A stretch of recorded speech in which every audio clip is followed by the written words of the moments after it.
Hello guys, welcome back. இப்போ ஒரு ட்ரேடரா mostly நிறைய பேர் எக்ஸ்பெக்ட் பண்ற ஒரு விஷயம் பட்ஜெட் 2024. இந்த பட்ஜெட் வந்து பாசிட்டிவா இருக்குமா இல்ல நெகட்டிவா இருக்குமா? ஏன்னா இப்போ இந்த ஒரு 5 இயர்ஸ்க்கான ஒரு லாஸ்ட் பட்ஜெட், அப்போ எக்ஸ்பெக்டேஷனும் வந்து அதுக்கேற்ற மாதிரி ரொம்ப ஹையா தான் இருக்கும். பட் இது வந்து நார்மல் பட்ஜெட் கிடையாது. ஃபர்ஸ்ட் இந்த பட்ஜெட் நார்மல் பட்ஜெட்டுக்கும் இதுக்கும் இந்த மேஜர் என்ன டிஃபரன்ஸ் சொல்லி பார்த்தீங்கன்னா, இப்போ நார்மல் பட்ஜெட் வந்து ஒரு 1 இயர்க்கான பட்ஜெட். எவ்ரி பிப்ரவரி ஃபர்ஸ்ட் வந்து பட்ஜெட் அனௌன்ஸ் பட்ஜெட் வந்து போடுவாங்க. அதுல வந்து நமக்கு வந்து 1 இயர்க்கான பட்ஜெட்டா இருக்கும். பட் இப்போ போறது வந்து இன்டர்மீடியட் பட்ஜெட்னு சொல்லுவோம். இது வந்து ஏப்ரல் டு ஜூன், ஜஸ்ட் ஒரு 2 to 3 மந்த்ஸ்க்கான ஒரு பட்ஜெட் மட்டும்தான். திரும்பி நமக்கு வந்து இப்போ மார்ச் எண்ட் வந்து நமக்கு லோக்சபா எலெக்ஷன்ஸோட டேட் அனௌன்ஸ் பண்ணுவாங்க. அதுக்கப்புறம் ஜூலை மந்த்ல இருந்து திரும்பி நமக்கு வந்து ஒரு ஃபுல் ஃபிளெஜா வந்து ஒரு பட்ஜெட் போட்டு, அதுதான் வந்து நமக்கு நார்மல் பட்ஜெட். இது நார்மல் பட்ஜெட் கிடையாது. செகண்ட் பாயிண்ட் வந்து இது இன்டர்மீடியட் பட்ஜெட்டுக்கும் நார்மல் பட்ஜெட்டுக்கும் என்ன டிஃபரன்ஸ் சொல்லி பார்த்தீங்கன்னா, இப்போ ஃபுல் பட்ஜெட் வரும்போது அவங்க நிறைய ஸ்கீம்ஸ் வந்து அனௌன்ஸ் பண்ணலாம். ஒரு இன்ஃப்ராஸ்ட்ரக்சர் வந்து டெவலப் பண்ண போறேன், இல்லை ரோட் வேஸ்ட், ஏர்வேஸ் இந்த மாதிரி வந்து டெவலப் பண்ண போறேன்னு சொல்லிட்டு நிறைய ஸ்கீம்ஸ் அவங்க வந்து அனௌன்ஸ் பண்ணலாம்.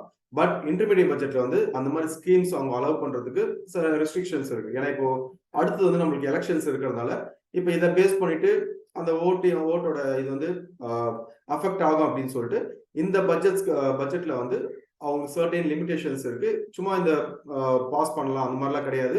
இது வந்து த்ரூ ஓட்டிங் மூலியமா தான் வந்து இந்த பட்ஜெட் அப்ரூவ் பண்ணுவாங்க. இப்போ நார்மலா இப்போ இந்த பட்ஜெட்ல வந்து எதுக்கு இம்பார்ட்டன்ஸ் கொடுப்பாங்கன்னு சொல்லி பாத்தீங்கன்னா, day to day expense.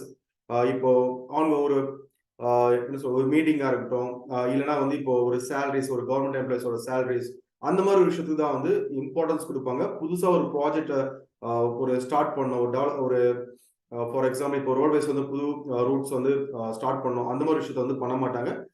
Day to டேல வந்து என்ன இப்போ சேலரி, வேஜஸ் அந்த மாதிரி விஷயத்துக்கு மட்டும்தான் வந்து இம்பார்ட்டன்ஸ் தருவாங்க. இயர் பார்க்கும்போது நமக்கு லைவ் அசெட் வந்து பெருசா பூம் ஆச்சு. நீங்க அந்த ஸ்டாக்ஸ் எல்லாம் இப்போ எப்படி வந்து பெர்ஃபார்ம் ஆச்சுன்னு சொல்லி நீங்களே பார்க்கலாம். ஏன்னா இப்போ நம்ம லைவ் செஷன்ஸ்லயும் கொடுத்துருந்தோம். ஐஆர்எஃப்சி நம்ம நிறைய ஸ்டாக்ஸ் வந்து கொடுத்துருக்கோம். இப்போ அதெல்லாம் பார்த்தீங்கன்னா அரௌண்ட் 300%, 150% கிட்ட ரிட்டர்ன்ஸ் கொடுத்துருந்து. இப்போ நீங்க லாஸ்ட் பட்ஜெட் அதையும் நீங்க கம்பேர் பண்ணி பார்த்தீங்கன்னா உங்களுக்கே தெரியும் எதுக்காக அந்த ஸ்டாக்ஸ் எல்லாமே வந்து பெர்ஃபார்ம் ஆக ஆரம்பிச்சதுன்னு சொல்லிட்டு. ஏன்னா நமக்கு வந்து சர்டன் அமௌண்ட் வந்து ரயில்வே செக்டர்ஸ்க்கு வந்து ஒரு இம்பார்ட்டன்ஸ் வந்து கொடுத்துருங்க. அப்போ இந்த பட்ஜெட்ல அந்த மாதிரி வந்து ஒரு பர்டிகுலர் ஒரு செக்டரா இருக்கட்டும், ஒரு டெவலப்மெண்ட் பண்றதுன்னு சொல்லிட்டு, அதனால இந்த பட்ஜெட்ல வந்து நம்ம மேஜரா ஒரு பெரிய டிஃபரன்ஸ் எதிர்பார்க்க முடியாது. ஏன்னா இப்போ இதை பத்தி தெரியாதவங்க என்னன்னா எக்ஸ்பெக்டேஷன்ஸ் வந்து ரொம்ப ஹையா இருக்கும். பட் இதை தெரிஞ்சவங்களுக்கு கண்டிப்பா தான் முன்னாடியே வந்து தெரிஞ்சிருக்கும். இந்த இன்கம் டேக்ஸ் இப்போ அந்த ஸ்லாட் சேஞ்ச் பண்றது அந்த மாதிரி மேஜரா வந்து எந்த டிஃபரன்ஸுமே இருக்காது. அடுத்த லெவலுக்கு கொண்டு போக போறோம். அதுக்கப்புறம் அடுத்து வந்து எக்கானமி வந்து எப்படி இருக்கும், இப்போ இந்த ஒரு ஃபியூச்சர் இதுல வந்து எப்படி இருக்கும், இதை பத்தி தான் வந்து ஒரு ஓவர்வியூ மாதிரி தான் இந்த பட்ஜெட் இருக்குன்னு சொல்லிட்டு தான் வந்து நம்மளோட ஃபினான்ஸ் மினிஸ்டர் வந்து அனௌன்ஸ் பண்ணியிருக்காங்க. ஓகே, அடுத்து வந்து நம்ம ஒரு டெக்னிக்கல் பாயிண்ட் ஆஃப் வியூ. ஏன்னா இப்போ ஒரு ட்ரேடரா வந்து நம்ம என்ன பண்ண போறோம்னா, இப்போ இந்த நியூஸஸ் பேக்கப் பண்ணிட்டு எப்படி நிஃப்டி அண்ட் பேங்க் நிஃப்டி வந்து பெர்ஃபார்ம் ஆக போகுது, இப்போ அது வந்து இன்னும் ஸ்ட்ரக்சர்ல இருக்குன்னு சொல்லிட்டு நம்ம ஒரு சார்ட்லயே வந்து பார்க்கணும்.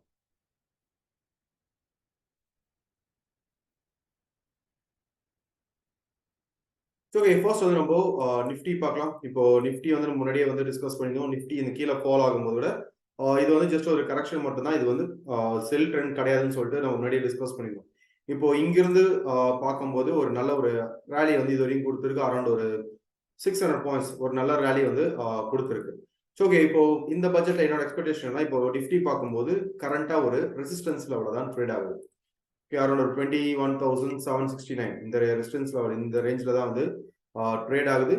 ஒன்ஸ் இந்த ரெசிஸ்டன்ஸ் வந்து பிரேக் அவுட் ஆச்சுன்னா அதுக்கப்புறம் வந்து நம்ம ஃபர்தரா ஒரு அப்வர்ட் மொமெண்டம் வந்து எக்ஸ்பெக்ட் பண்ணலாம். அப்போ நாளைக்கு பட்ஜெட் பேஸ் பண்ணிட்டு இப்போ சில பேர் பண்ற விஷயம் என்னன்னா ரெண்டுத்தையும் வாங்கி வச்சுப்பாங்க. இப்போ கால் ஆப்ஷன் இல்லை புட் ஆப்ஷன் ரெண்டுத்தையும் வந்து பை பண்ணிட்டு மார்க்கெட் வந்து ஏதாச்சும் ஒரு பக்கம் வந்து மூவ் ஆகுன்னு சொல்லிட்டு அந்த சில ஸ்ட்ராட்டஜிஸ் பேஸ் பண்ணிட்டு ட்ரேட் வாங்குறோம். பட் நம்மளுக்கு வந்து இப்போ என்ன ஃபாலோ பண்ணுவது தெரியும். நம்ம வந்து பை ஆக போதா இல்லை செல் ஆக போதா, முன்னாடியே வந்து நம்ம சார்ட் வந்து கிளியரா காமிச்சிருவாங்க பை தான் ஆக போகுதுன்னு சொல்லிட்டு. அப்போ இங்க கிளியரா வந்து என்ன காமிக்குதுன்னா, ஒன்ஸ் இந்த ரெசிஸ்டன்ஸ் வந்து பிரேக் அவுட் ஆச்சுன்னா அதுக்கப்புறம் வந்து பையிங் போகிறது சேஃப். இது பிரேக் அவுட் ஆனால் அரௌண்ட் ஒரு 270 பாயிண்ட்ஸ் கிட்ட ஒரு அப்போர்ட் ரேலி வந்து எக்ஸ்பெக்ட் பண்ணலாம். இல்லை இங்க வந்து பிரேக் அவுட் ஆகாம திரும்பி மார்க்கெட் இப்போ கரண்டா என்ன ஒரு சைட்வேஸ் மார்க்கெட்ல தான் இருக்கு. ஏன்னா இப்போ இதுல வந்து பெருசா ஒரு மொமெண்டம் கொடுக்கல.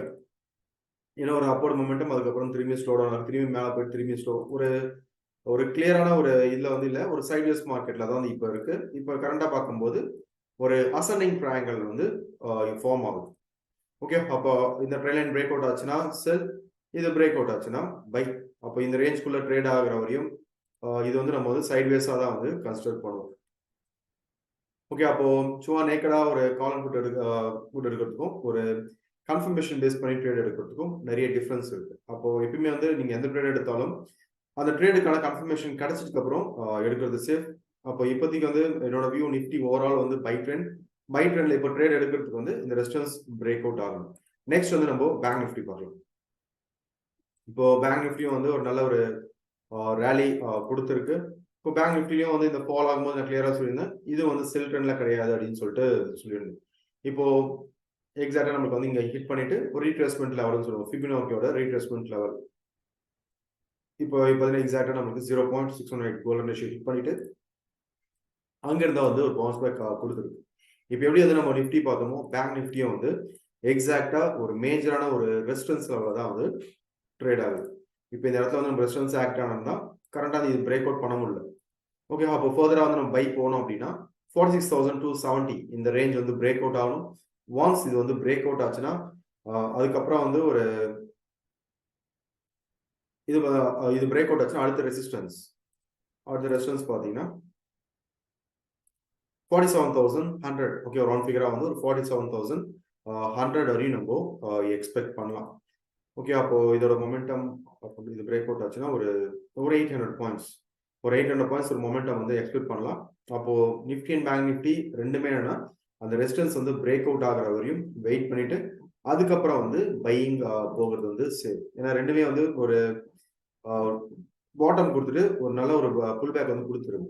அப்போ இங்க வந்து நமக்கு ட்ரெண்ட் ரிவர்சல் ஆக போதா, இல்லைனா வந்து நமக்கு இந்த ரெசிஸ்டன்ஸ் பிரேக் அவுட் ஆகிட்டு ட்ரெண்ட் கண்டினியூ ஆக போதா, இதை பார்த்துட்டு இதை பேஸ் பண்ணி நம்ம வந்து ட்ரேட்ஸ் எடுத்தா கண்டிப்பா இந்த பட்ஜெட்லயும் ஒரு டீசென்டான ப்ராஃபிட்ஸ் வந்து நம்மளால எடுக்க முடியும். அதனால இது நார்மல் பட்ஜெட்ல எக்ஸ்பெக்ட் பண்ற மாதிரி பேங்க் நிஃப்டி ஒரு 2000 பாயிண்ட்ஸ் போகும், நிஃப்டி வந்து ஒரு 1000 பாயிண்ட்ஸ் போகும், அந்த மாதிரி இருக்காது. ஏன்னா இப்போ நார்மல் டேஸ்லயே வந்து நிஃப்டி பார்த்தீங்கன்னா 300 பாயிண்ட்ஸ் கிட்ட ரேலி கொடுக்குது. அப்போ இந்த பட்ஜெட்ல வந்து நான் எக்ஸ்பெக்ட் பண்ணல 1000 பாயிண்ட்ஸ்லாம் மூவ் ஆகும் நிஃப்டின்னு சொல்லிட்டு நான் எக்ஸ்பெக்ட் பண்ணல. பார்க்கலாம் எப்படி வந்து மார்க்கெட் வந்து எப்படி நாளைக்கு ஓப்பன் ஆகுதுன்னு சொல்லி பார்த்துட்டு அதை பேஸ் பண்ணிட்டு உங்களோட டிசிஷன்ஸ் வந்து நீங்க எடுத்துக்கணும். ஓகே, இந்த வீடியோ உங்களுக்கு யூஸ்ஃபுல்லாக இருந்திருக்குன்னு நினைக்கிறேன். தேங்க்யூ.